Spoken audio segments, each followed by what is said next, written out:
We're here at Download, and we're very fortunate to be joined by Richard Fortus from Guns N' Roses ahead of their headline set. Thank you ever so much for joining us, Richard. Thanks for taking the time. My pleasure. We're on in 40 minutes, so... Yes. And it's a long set tonight. We don't really do short sets. Yeah. 3 hours is the shortest. That's standard for you. What's the set list looking like? Because this will go afterwards. So we don't have set lists, so we never know what we're gonna do. We know that we're gonna start with "Welcome to the Jungle," and after that, who knows? Right. Okay. Axel will just call it. Is it like a vocal stages? Yeah. Interesting. I mean, it keeps you on your toes, and I guess keeps our techs on our toes. That's for sure. Yeah. That's cool. So what? I'm just gonna get straight into the gear because that's what I love talking. Let's do it. Me too. What's your number one going to be tonight, or are you using a myriad of guitars? I don't have my, that's a good question. I think my black Gretsch Falcon is probably the one that sees the most action overall. Yeah. But I'm playing a new prototype that I'm working on that's coming out hopefully early next year. Oh yeah, what can you tell us about that? It's a Penguin double cut wraparound, 2 pickups, the same pickups, the proprietary pickups that are in my Falcons, which is really what makes my Falcons special. Yeah. At least to me. We spent a long time working on those pickups in development. Gretsch was amazing. I don't know how much you've heard about this, but they came out to our rehearsals, and John Gaudesi, who's now retired, but he was at Jackson back in Charvel, San Dimas time. Been in business forever, and with Fender, and then with Gretsch, and he brought his winder out to rehearsals, and we had I think 3 or 4 prototypes in rotation, and my tech would swap them out. We had the quick releases, and then he would wind a pickup. We're like, no, and meanwhile I'm on in-ears, which is like listening through a microscope. Our front of house guy was in the control room listening on reference monitors, and so between us we were able to, we'd rehearse for a little bit, and I'm like, no, it still needs more chime to it, still needs more low end thump. Can we tighten up the low end? Can we, smooth out around 2K? Can we, that level of detail? So it was and it went on for a while, but it was great. I mean, they were so, they put up with my nitpickery. Yeah, but it's worth it in the end if it makes something that's... I'm thrilled. Hopefully other people are too.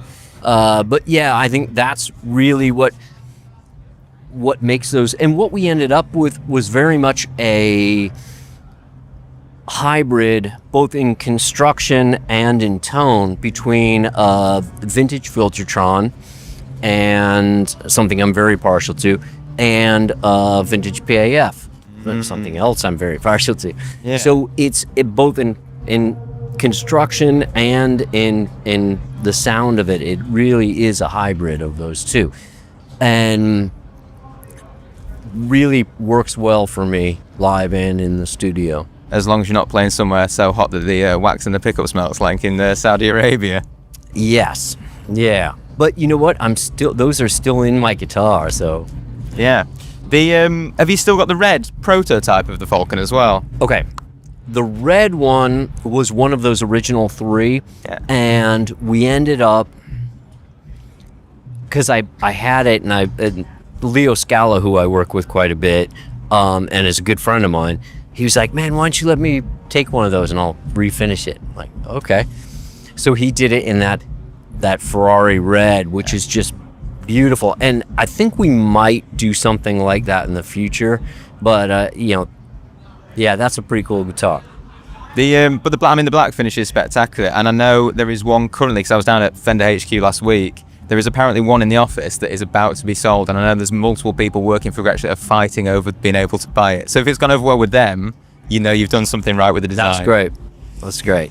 But I'm excited about this penguin. It's going to be really cool. Yeah, you've piqued my interest. The color is the only thing that's going to be different from the one that you'll see tonight. Okay. Yeah, it's going to be. I've seen just the blocks with the color because I wanted a metal flake white, but I wanted a pearlescent blue undertone to it, so that when you see a curve, it's got a blue sheen to it, and it looks amazing. Yeah. But I haven't. They're working on the prototypes now, so yeah. So the falcon and the penguin. Is there anything else we'll see tonight, or is it mainly those two?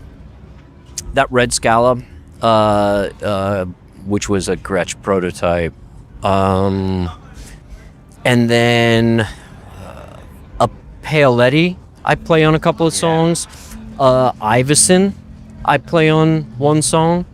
I think that's pretty much it. And then I've got fat regular Players Edition Gretsch Falcon. So with the set list being non-specific, did the text just have to be ready to bring on which guitar for which song at a moment's notice? Yeah, which is incredibly fatiguing for our backline guys. Yeah. So they've got to be really quick.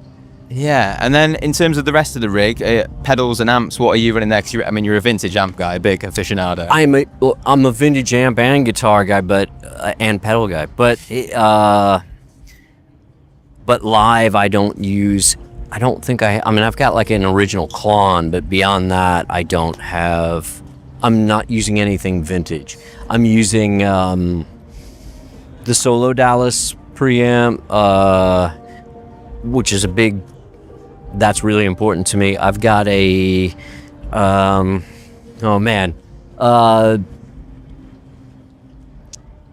There's a Vibe, a Univibe that I'm using. Argenziano, which are incredible. You guys should carry those. Yeah, no. I'll see what I can do. What else am I using? I'm using the Klon. I'm using a pedal called a Scream Honey, made by this guy in Pete Thorne turned me on to him. Made by this guy in China, I believe, and they're really great. Using a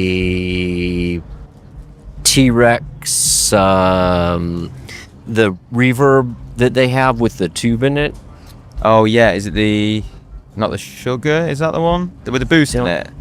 It's got a valve in it. Yes, I know the one. The name escapes me. But yes, I know the one you mean. But that's a great sounding reverb. I just swapped. That's my newest thing that I'm using. The Magnetone amps. Using what else am I forgetting here? The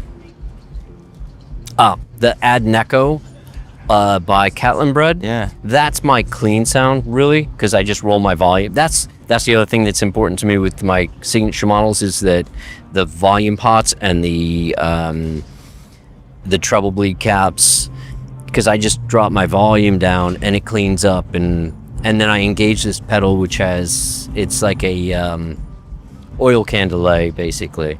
Yeah, that sounds cool. And they're beautiful sounding. They did a really great job with those. And you say they're going into Magnetone amps, so both you and Slash are using those now, which, given someone that knows as much about amps as you, is it right that you've had your studio rigged to English power so you can run the My English amps run on 240, yeah. That's cool. I mean, for a brand like that to win you both around, they must be doing something right. What is it that they kind of do that impresses you so much? The guy that designs the Magnetones is a genius. He really is he's the best I've ever worked with, for sure. Oh, I'm looking forward to hearing them, honestly, tonight. Yeah, he's fantastic. He's done. Yeah, I love the vintage Magnetones. I've been a fan of them for years, and this is. Yeah, the new ones. Well, what he's using is much more, EL34 Marshall based, and unfortunately, Marshall doesn't make amps like that anymore, like that sound like that. And yeah, it's a fantastic sounding amp. And then obviously, this is going to be getting out to a bumper crowd tonight. You've been doing this a long time. Do you ever get nervous, or is it just kind of is it a well-oiled machine now and you just... I don't like to think about that until I get up on stage, and then I'll be nervous for 5 minutes before going on. Yeah. It's cool. Yeah. Are there any particular songs in the set that you're particularly enjoying playing at the minute? I mean, I think all musicians are, anything new is the most exciting, you know, because you Of course. still excited about it. Yeah. And on So that, we've been playing quite a few of the new songs. So cool. Yeah, on that. much to our audience's chagrin. No, I'm looking forward to hearing them. Yeah. No, the song "Nothing" has been going down really well, which is great. So that will be in the set. I love that song. Yeah. Okay, I'm starting to piece this stuff together now. We've got Welcome to Jungle, we've got Nothing. We're getting there. Yeah, so I'm looking forward to seeing it, but it's interesting. Have you got a set closer then as well? Is that fixed? Yes. We always end with Paradise, and usually Night Train into Paradise. So. And have there been some Sabbath covers in there recently? Yeah, since we did Back to the Beginning, and we did 4 songs, and there are really obscure Sabbath songs, for the most part. Yeah, is it Never Say Die, which was not that obscure, but and then Sabbath Plays Sabbath. But then we're doing Junior's Eyes, and there's another one that we did that actually Bill Ward sang and wrote, called It's All Right. No, I don't. And no, most people haven't. Yeah, it's a great song though. And then to touch on the new stuff, you've been teasing maybe new material coming out. Where are we at with that sort of? Hopefully, we're gonna, when this tour wraps up, we'll go back and do more recording and hopefully get something out soon. Oh, but our fans are sick of hearing about that. So. Yeah, but it's exciting. Obviously, it's one of the biggest bands in the world. The continued promise, but yeah, well, yeah, it becomes another Chinese democracy, doesn't it, in a way, where the hype will see it through. I'm looking forward to hearing that. Yeah, I'm excited. Yeah, cool. We've talked gear. Yeah, we've talked the set list. What else have we talked about gear-wise? Trying to think. What? D'Addario strings, always best strings in the world, absolutely. Do you have a set that you prefer generally? The NYXLs are the best electric strings I have ever used, best sounding, hands down, and I dare anybody to convince me otherwise. Do you have a gauge that you prefer generally? I like 10 to 52s for the most part. It varies. Sometimes I'll, like on Strats, I like the 0.95. Yeah. I know it's weird, but with the heavier bottom. But it makes, I like that. Because 9's just too light. Yeah. And I like a heavier bottom. Yes, so do I, to be fair. And then, so once you wrap this up, what have you got personally going on for the rest of the year? What's kind of in your calendar? We're touring. We're out until Christmas. Yeah. All the way through? Yeah. We'll do a couple more weeks in Europe, US, and then we go to India, a few other Southeast Asia shows, and then Australia, New Zealand. And you've played down low before, haven't you? Yes, a few times. Have you got fond memories of the festival as a whole? I think the first time, man, it might have been 2002. That sounds right. Yeah, 24, 25 years ago. I remember Prodigy played before us, and they ran late. Yeah, I remember that. Yeah, this is always a fun festival to play. It's a big deal in the UK. Does it have the same prestige outside, or is it? Yeah. I mean, Donington is historic. It's yeah. Well, it's nice. My dad came in '88. He was here for that, so it's generational now that I can and see. Oh, that's today. Great. That's great. And do you camp?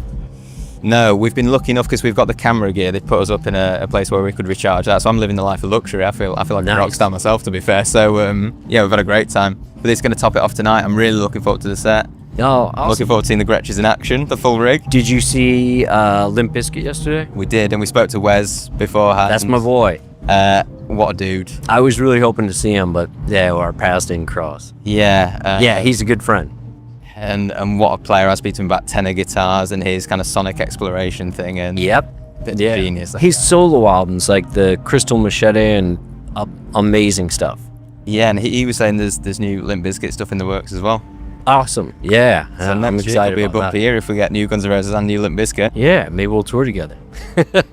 Okay, I'll come to that. That's a promise. I love Wes. He's a great friend.